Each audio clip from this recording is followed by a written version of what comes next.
Hello dear students, welcome back to Power System class. I hope you all are doing well and good. Up until now in this chapter we have seen what is power factor, what is power triangle, um, what are the effects of power factor on my system, what are the different merits and demerits of power factor and how it can affect your system, and what are the causes for low power factor. Okay, and by the discussion of that we came to a conclusion that low power factor is a bad thing which harms your system in every possible way. Okay, so in order to improve our power factor there are some measures we require to take, and today we will be discussing a few of those measures. So let's start today's lecture. So power factor improvement method, we can divide it in two different parts, like the methods in which we don't require any power factor improvement device, and the other one is the method in which we involve different power factor improvement devices, like there are capacitor banks. Okay, for different types of compensations. So firstly we are going to discuss कि जिसके अंदर हम लोग involve नहीं करते हैं कोई भी पावर फैक्टर इम्प्रूवमेंट डिवाइसेस को. So first one is we can use synchronous condenser, or simply to put it in a simple manner we can use synchronous motors, right? uh, think of it as you're running a system. Okay, और जो आपका load है it is being shared by two different motors. एक आपकी three phase induction motor है and another one is three phase synchronous motor. Okay, तो induction motor जो होगी it will always be running in lagging power factor, right? Same ways मतलब जितने भी ज़्यादातर सिस्टम्स हैं आपके वो लैगिंग पावर फैक्टर पे ही रन करेंगे, बी इट ट्रांसफार्मर्स और इंडक्शन मोटर्स और इवन इंडक्शन फर्नेसेस. ओके, और ज़्यादातर जो कोई भी इलेक्ट्रिक ड्राइव्स में आपको दिखेगी इंडक्शन मोटर्स ही मिलेगी.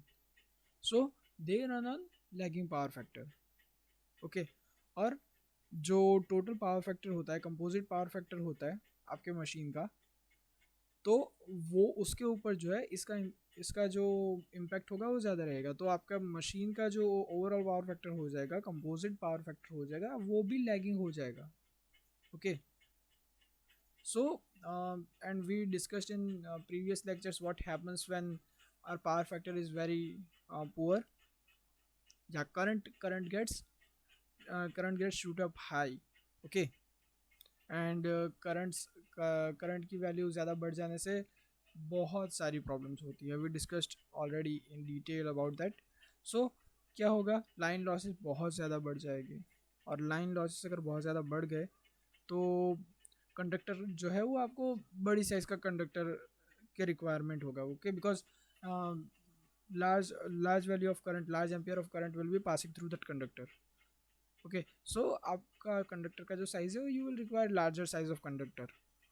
और जितने बड़े कंडक्टर्स आप यूज़ करोगे उतना ज़्यादा आपको इंसुलेशन लेयर लगाना पड़ेगा. जितना ज़्यादा इंसुलेशन लेयर यूज़ करोगे उतना ज़्यादा आपका जो वायर है उसका साइज़ बड़ा हो जाएगा. उसके बाद उसकी वजह से जो आपका सपोर्ट स्ट्रक्चर है, जो पोल्स हैं, सो उसका उसका जो डिज़ाइनिंग है वो डिफ़िकल्ट हो जाएगा.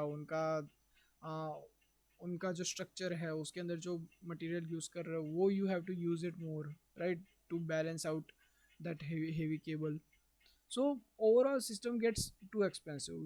Okay, so economical वो रहता है नहीं. So what do we do in order to avoid that?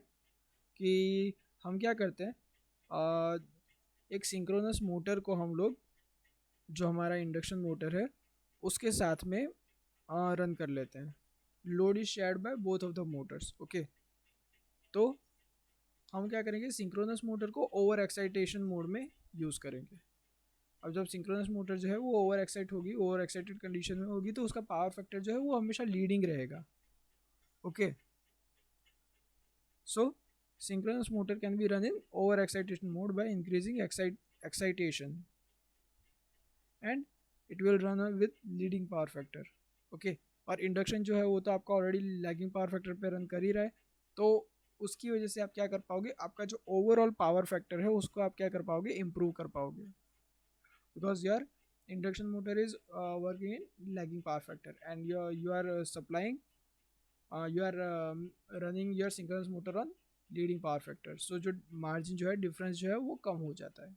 Okay, so synchronous motor को हम लोग यूज़ कर लेते हैं ऐसे सिस्टम्स में ओवर एक्साइटेशन में, और उससे हमारा ओवरऑल पावर फैक्टर जो है इम्प्रूव करते हैं. अब सिंक्रोनस मोटर को जब हम कनेक्ट करते हैं किसी भी सिस्टम से और उसको हम अगर नो लोड पे रन करते हैं, ओके, सिर्फ लीडिंग केवीए पे रन करते हैं, तो उसको उसके लिए दूसरा टर्म है जो मैंने स्टार्टिंग में यूज़ किया था, that we called synchronous condenser. Okay, we call it synchronous condenser. Let's mention it. Power factor improvement में सबसे पहले we are discussing synchronous motor. We are using it as synchronous condenser for power factor improvement. So let's write over synchronous motor as a synchronous condenser.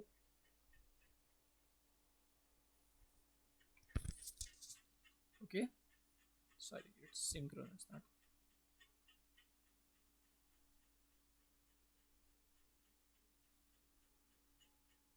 Okay, so ये जो system हो गया, जब उसको हम लोग लीडिंग केवीए पे run करते हैं तो उसको हम क्या बोलते हैं, सिंक्रोनस कंडेंसर बोल देते हैं. And basically they behave like your capacitor bank. Okay, capacitor और you can call it condenser, जो क्या कर रहा है, लीडिंग पावर फैक्टर में ऑपरेट कर रहा है, राइट. जो हमारा कैपेसिटर होता है वो हमेशा लीडिंग पावर फैक्टर में ऑपरेट करता है, जो इंडक्टर होता है वो लैगिंग में करता है. So the synchronous condenser machine, उसको जो है हम लोग डिज़ाइन किया जाता है स्पेसिफिकली बिल्कुल ही नियरली ज़ीरो पावर फैक्टर पे रन करवाने के लिए, लास्ट सिंक्रोनस रिएक्टेंसेस के लिए. और वो कितने तक जा सकता है, अराउंड 0.02 लीडिंग पावर फैक्टर के अराउंड में जाता है. Please always remember power factor does not have any unit because it is basically a ratio, right. So it does not have unit, so 0.02 leading power factor तक जाता है. अब I want to put a situation in front of you. For that I will be using a phasor diagram. Let's go to the diagram. Here I hope you can see this figure number 4.2.2 power phasor diagram. So in this diagram, let me first discuss what is what. So suppose line is supplying a power to a load of lagging power factor. Okay, और पावर फैक्टर कितना रहेगा, cos phi l. Okay, अब line current जो है it is I L. Which component, I L, this component, this is my line current. Okay, अब line current जो है उसके उसके दो कंपोनेंट हो गए. Okay, real component, imaginary component, और you can say I L cos phi L and I L sine phi L. See, this is I L cos phi L and this is I L sine phi L. दो उसके component हो गए. Now this line current I L is having voltage V, और ये जो current है मेरा वो लैग कर रहा है वोल्टेज से. As you can see it is lagging by this much of angle. Let me draw it. So इतने एंगल से जो है मेरा जो करंट है वो वोल्टेज से लैग कर रहा है. एंड व्हाट इज द वो जो एंगल है वो कितना है, that angle is phi. Okay, now what we are going to discuss here is, so if the current of the synchronous condenser, अगर उसको हम लोग क्या करेंगे, प्रॉपरली एडजस्ट कर पाएंगे. किस तरीके से एडजस्ट कर पाएंगे, इस तरीके से एडजस्ट अगर हम कर पाएँ कि जो आईसी है मतलब जो मेरा सिंक्रोनस कंडेंसर का जो करंट है वो somehow gets gets as equal as IL sin phi L. Okay, अगर ये दो कंपोनेंट अगर इक्वल हो गए, अगर ये component which one IL sin phi L, this one and IC this one, ये दो कंपोनेंट अगर इक्वल हो गए, सो पे अटेंशन कि क्या होगा, टोटल लाइन करंट जो है, मतलब जो मेरा I का वैल्यू है वो कितना हो जाएगा, IL cos phi L जितना हो जाएगा, राइट। अब दोनों का वैल्यू अगर सेम हो गया तो इसका मतलब क्या हो गया, इसका मतलब हो गया कि जो मेरा करंट है जो अभी तक लैग कर रहा था, it is not lagging to my voltage any more, which means my voltage and current both are in same phase. Okay, and what do we call that situation, we call that situation unity power factor situation, जिसमें आपका power factor है जो ideal होता है, मतलब unity होता है, मतलब कि 1 होता है, और जिससे पावर फैक्टर मतलब आपका ये मैक्सिमम पावर फैक्टर हो गया, और इस मैक्सिमम पावर फैक्टर की वजह से you are able to operate your machine or your motor at maximum efficiency. Okay, now for obtaining overall power factor to be unity, what do we do, current की जो value है, कौन से current की, हमारा जो IC है, okay, उसको हमको क्या करना है, 90 डिग्री लीड करवाना है. ओके, 90 डिग्री लीड करवाना है किसके कंपैरिजन में, ये जो वोल्टेज का जो आपको जा रहा है, ये वोल्टेज का जो फेज जा रहा है उससे 90 डिग्री आपको लीड करवाना है IC कंपोनेंट को. अगर आपने वो कर दिया तो IL sin phi L will be equal to I and you will be able to achieve unity power factor. Okay, now practically ये what I'm explaining, what I've just explained to you is theoretically very correct, but practically it is not possible, because if my only it is only possible when my system is ideal system, and there are no system which do not have any kind of losses. Okay, so uh, there will always be some losses, and in order to avoid that, we are going to discuss this scenario. Okay, let's come to another phasor, this one. You can see we have same components. You have voltage V over here, here is my current I, here is my uh, here is my IC, and here is the IL load current, and here's my IC. What is IC? Condenser current. Okay, synchronous condenser current. So now, so what does this says? It basically says that if you desire to improve the power factor of your system less than unity, ठीक है, आपको one से थोड़ा सा अगर कम तक जाना है, तो जो स्मॉल कैपेसिटी मोटर जो है that is efficient. Okay, that is more than enough. Now why am I saying this, to find out the reason, we have to discuss this phasor diagram, figure 4.2.3, that which you can see in your screen, on your screen. So यहाँ पे भी क्या है, जो IL जो है, this one, ये मेरा लोड करंट है, and it is lagging from voltage by phi L. Can you see, this is my load current, this is my load voltage, और उन दोनों के बीच में जो एंगल है, what is this, that is phi L. Okay, और जो मेरा सिंक्रोनस कंडेंसर है, सिंक्रोनस कंडेंसर का जो मेरा करंट है that is IC. Okay, and that जो सिस्टम करंट जो मेरा है, ओवरऑल करंट, वो है I, और I जो है it is lagging from V around phi. Okay, वो फाई एल जितना लैग नहीं कर रहा है, वो कितना लैग कर रहा है, सिर्फ फाई जितना ही लैग कर रहा है. Now observe this, observe the angle between V and IL, and then observe the angle between V and I. कौन सा एंगल ज़्यादा नैरो है, V एंड I, देन किस में पावर फैक्टर जो है वो ज़्यादा रहेगा in V and I, so which will give you better effect, right? V and I because it has more enhanced or improved power factor. So जितना आपका angle कम रहेगा उतना ही आपको ज़्यादा बेटर पावर फैक्टर मिलेगा. सो सिस्टम ये जो scenario है इसका यूज़ कहाँ पे हम लोग करते हैं, इसका यूज़ हम लोग करते हैं फेरेंटी इफेक्ट में. फेरेंटी इफेक्ट बेसिकली क्या होता है कि जब आपका जो रिसीविंग एंड पे, एक समझो कि आपका एक ट्रांसमिशन पूरा जा रहा है, ठीक है, एक ट्रांसमिशन लाइन, बहुत लंबी ट्रांसमिशन लाइन जा रही है. सेंडिंग एंड पे आप भेज रहे हो 50, सेंडिंग एंड पे आप भेज रहे हो चलो around 33 kV, and receiving end पे आपको रिसीव हो रहा है 34.5 kV.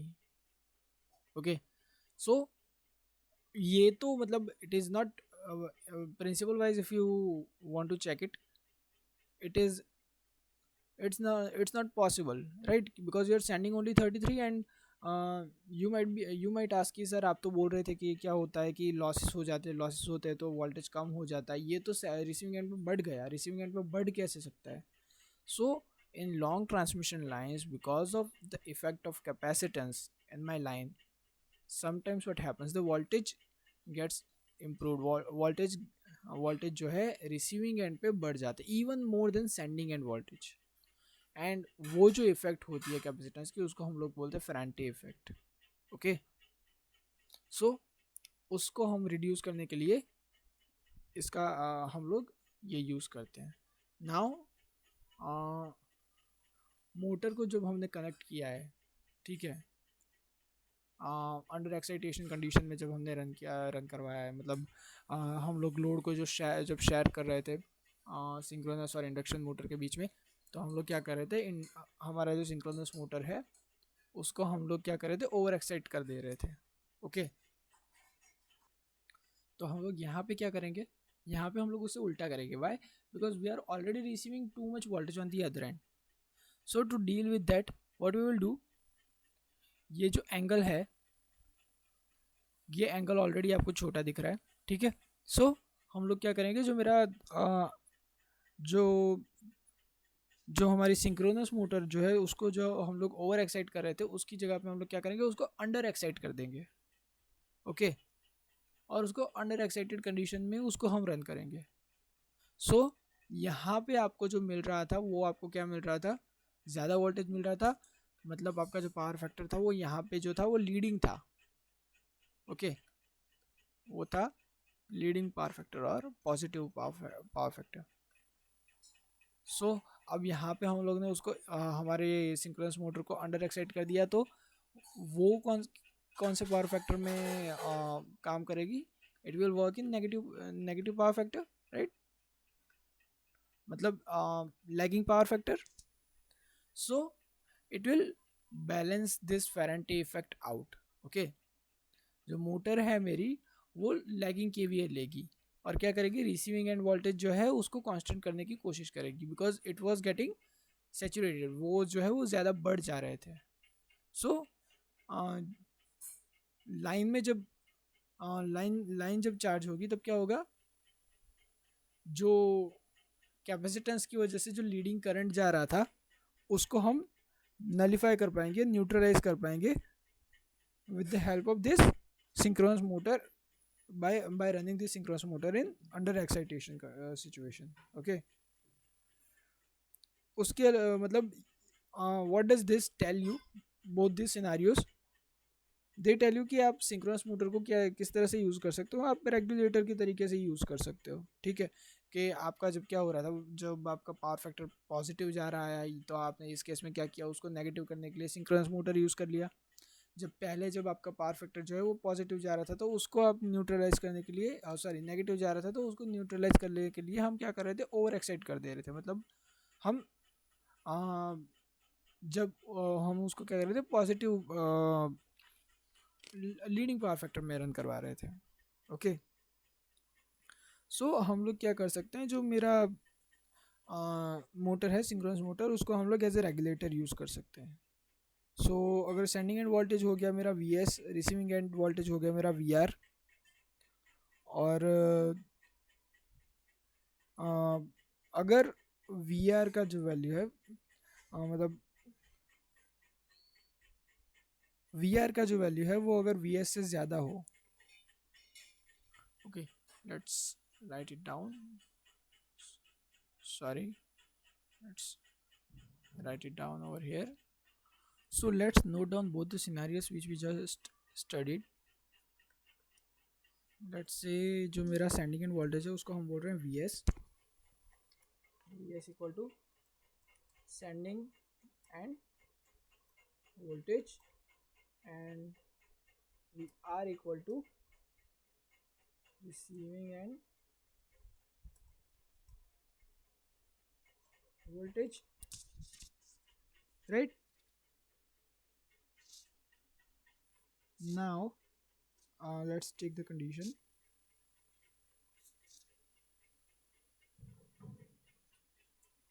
Here we have this condition, we have Vs greater than Vr.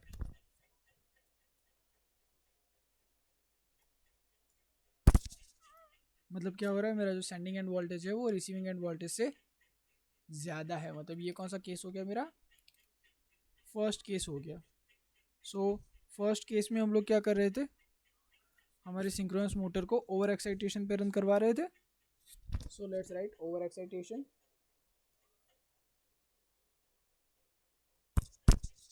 Right, we used to run it in over excitation.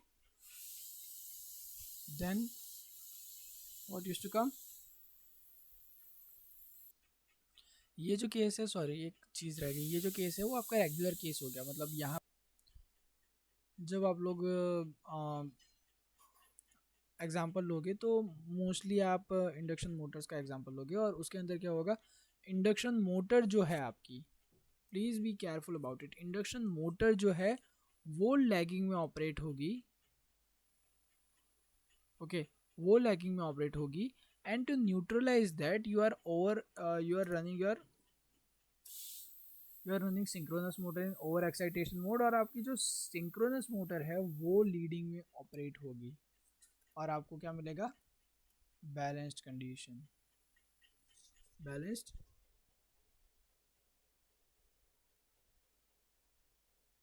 condition. Now think of the other one where Vr was greater than Vs, Vr greater than Vs, तो जो आपका system है वो किस में operate कर रहा है, वो लीडिंग पावर फैक्टर में ऑपरेट कर रहा है, राइट। तो अब उससे बचने के लिए आप क्या कर रहे थे, आप अंडर एक्साइट कर रहे थे अपनी सिंक्रोनस मोटर को,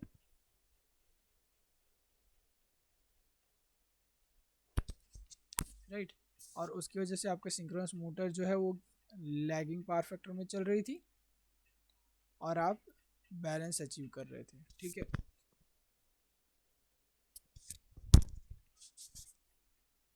सो this is how both of our scenarios work.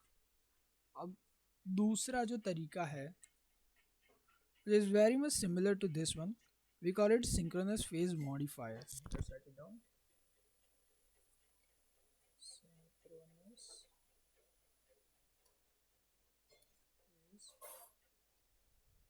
Phase modifier, okay.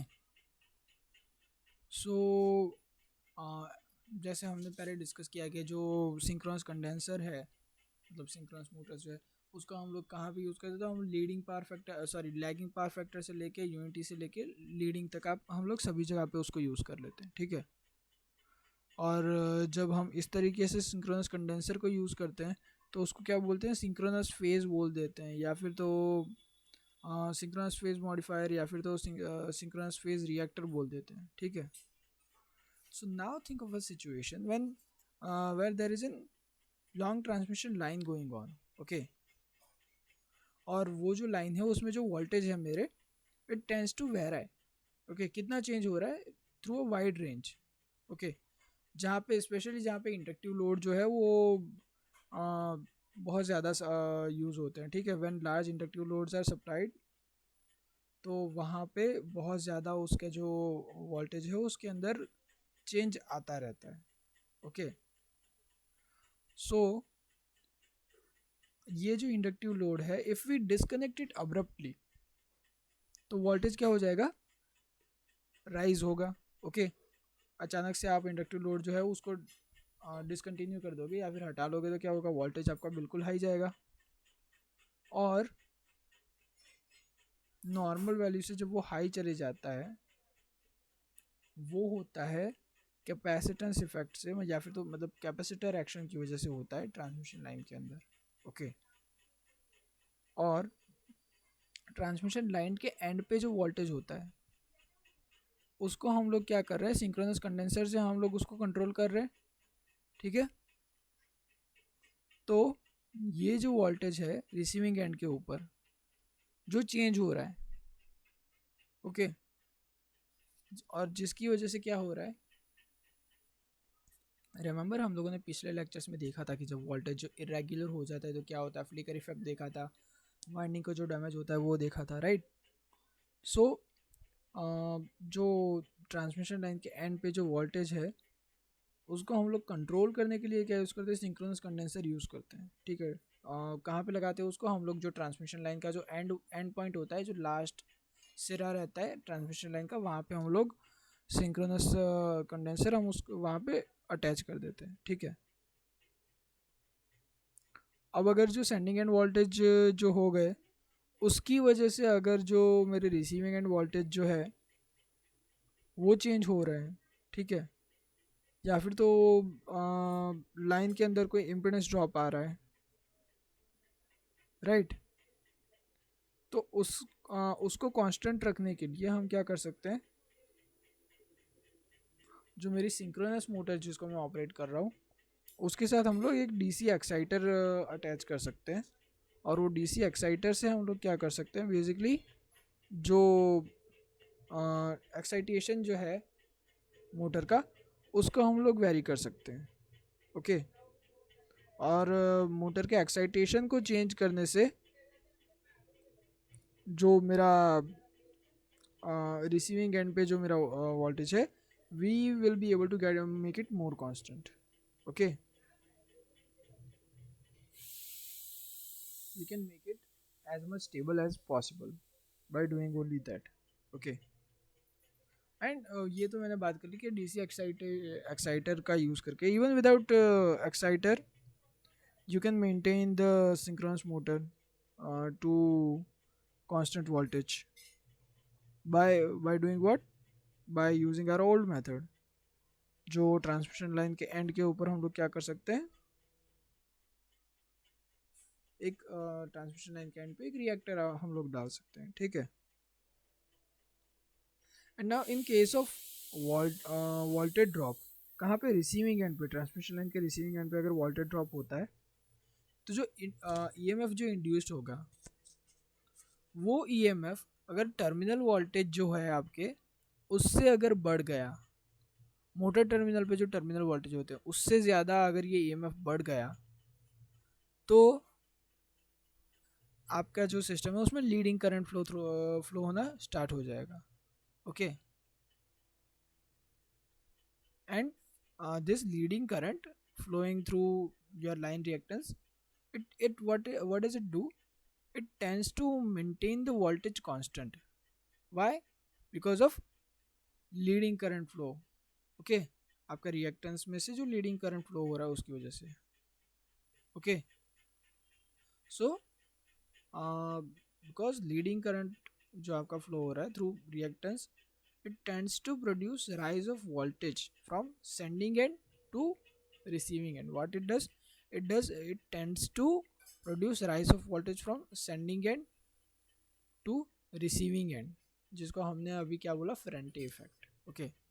And now on the other hand what happens, rise of voltage at motor terminal tends to cause motor to operate under excitation, and जब motor under excitation पे operate करती है तो क्या होता है, वो उसका जो करंट है वो लैग कर जाता है, मतलब it draws lagging current. Okay, और इसमें हम क्या करते हैं, with increase in the voltage drop, transmission line का वोल्टेज ड्रॉप जब हम लोग इंक्रीज करते हैं तो it tends to cause the voltage at receiving end to decrease. हम लोग जब क्या कर रहे हैं, ट्रांसमिशन लाइन का जो वोल्टेज ड्रॉप है उसको हम इंक्रीज कर रहे हैं, तो it tends to cause the voltage at receiving end to decrease. Receiving end पे जो वोल्टेज है उसको वो डिक्रीज हो जाता है, ठीक है, घटता है। So I think we will keep this lecture till here. We will be discussing last topic of this chapter in the next class, and we will be done with this chapter as well. So I hope you all are understanding this chapter, and if you are having any doubts, you can mention it in comment section below. Thank you everyone for listening. I will be seeing you in the next lecture. Goodbye.